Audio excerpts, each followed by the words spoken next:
Hello everybody, hoping you can give me another 5 minutes. I want to talk about the information team and developments of the information team from just a team purely providing information on demand to an intelligence and insight team.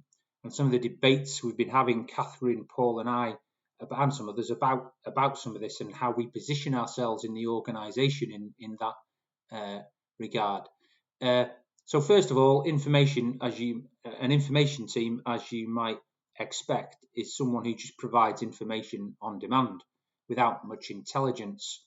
Intelligence and insight, however, means providing the right information or potentially providing some meaning to the information so that it is therefore helps people make better decisions. And insights might even be some recommendations from the information, i.e., what is the information telling us, and therefore what action should we maybe be taking as a result of that.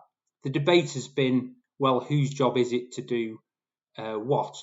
And I guess what I want to use today is an example of a particular project, which is the Lightfoot project, to describe and talk through some of this and some of our thinking.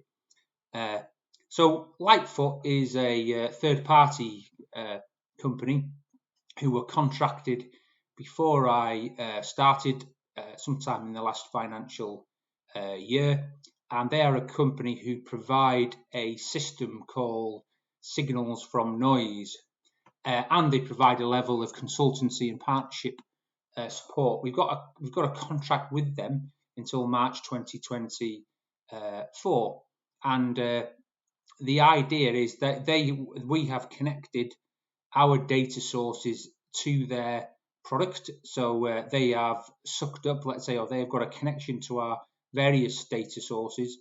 And as a result of that and putting it in their platform, they are doing some work on that, whereby they are looking to applying the principles of things like statistical process control and the like, which we'll know about, and connecting data and looking for patterns through which we can derive insight.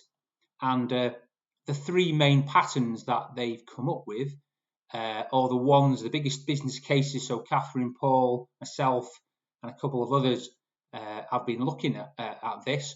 And the main areas that they've picked up on is on three main areas. The first one is about high-risk adults, and what that talks about basically is this is a group of patients who are over 50 with previous lengths of stay of at least 14 days, and these are patients who are known to the system and are likely to have a long length of stay once admitted. So a proportion of this group is currently managed by community services. However, 25% are aged between 50 and 70 and therefore are unable to meet the criteria which are set by the current risk stratification work we do. Risk stratification is just a way in which you can categorize or split up populations or bits of data or bits of populations, a bit like marketing, to target people. So this is a new cohort which has been identified, and the idea is these are the patients who the 2% of patients that might take up the largest portion of beds, and therefore if we were to address these patients then or avoid admission from these patients, we could save a lot of beds, and beds are an extremely short supply at the minute, as people know.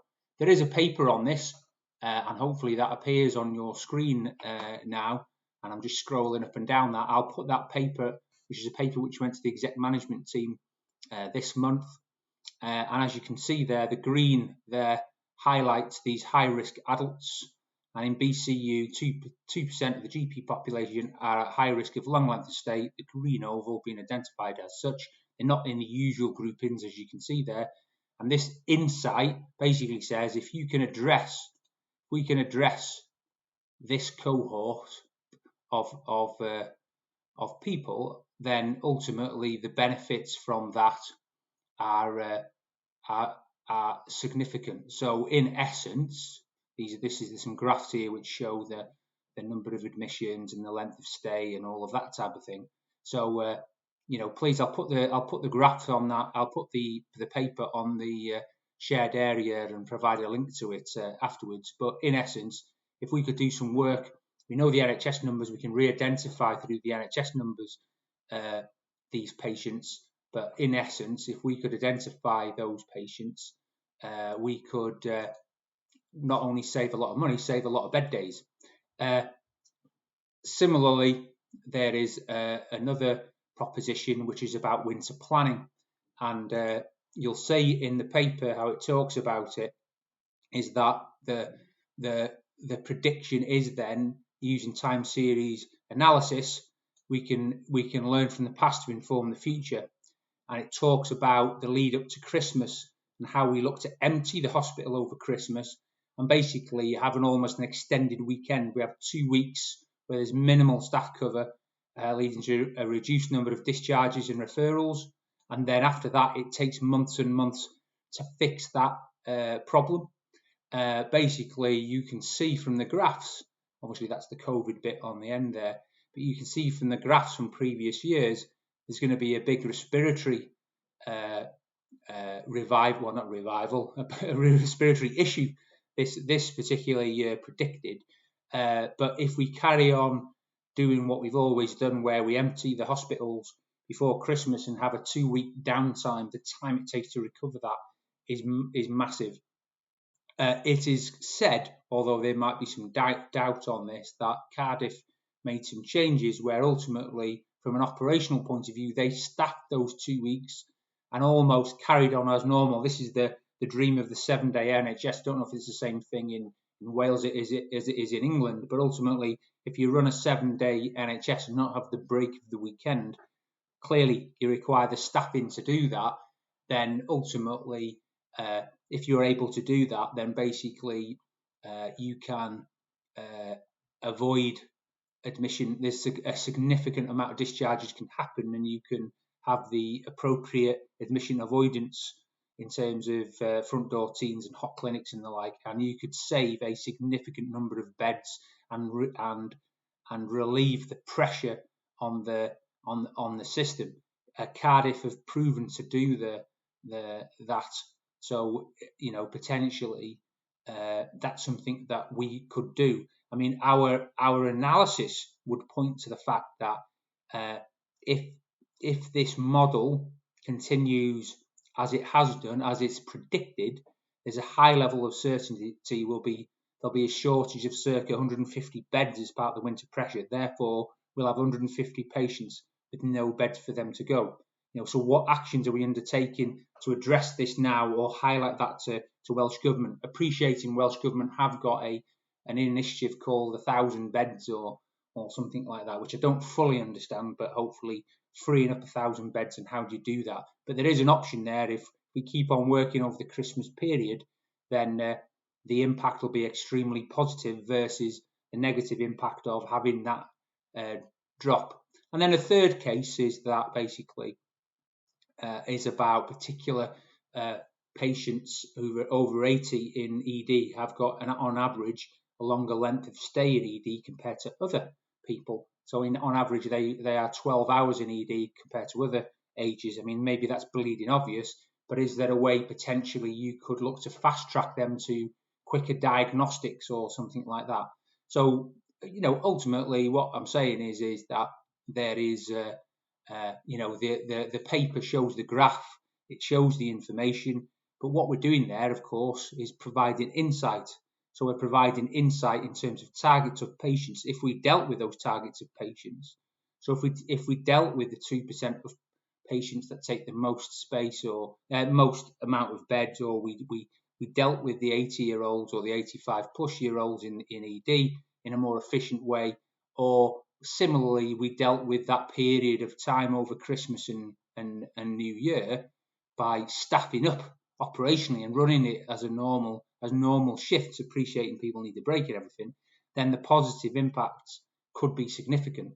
Now the question is with that is that the debate, of course, is, well, what do we do? What do we do? So with execs, we've decided that we will work with Geraint Farr, who's an interim head of emergency care or something like that. I'm not sure exactly his job description, so apologies, Geraint, for that. But cut long story short, the key thing with all of this, it requires business change to happen. We're not in charge of that business area, but our job is to work with people to try and get them to make the change. And we are responsible and accountable, in my view.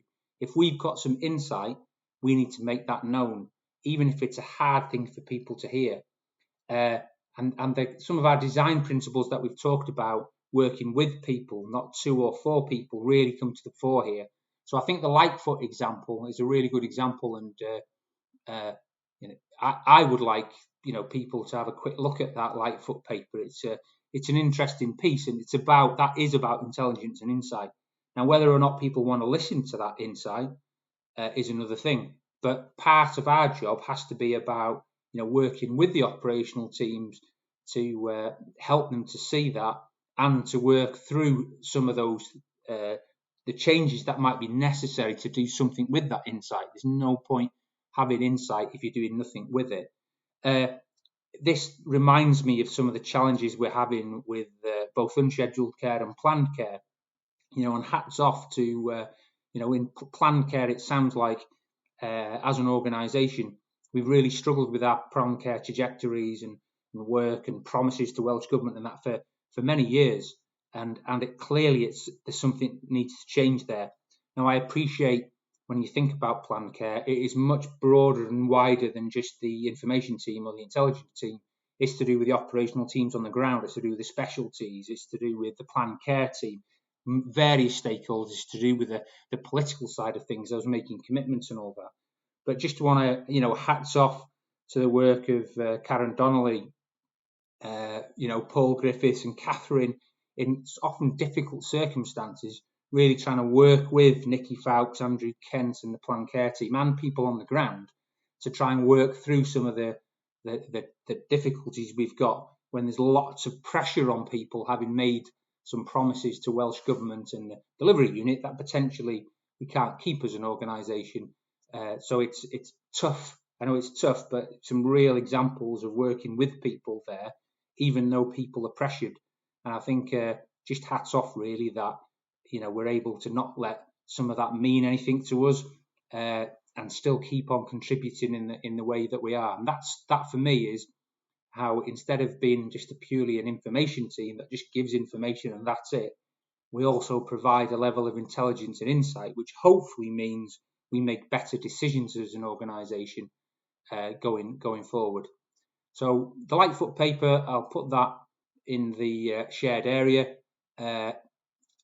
It's just some examples of some of the things we're on about, hoping people can get their heads around some of that. I know there's probably loads of other examples and why combining data and all of that is really important with the right analytics skills and resources to go with it. So I just wanted to highlight that to people. Thanks very much. I'll speak to people again.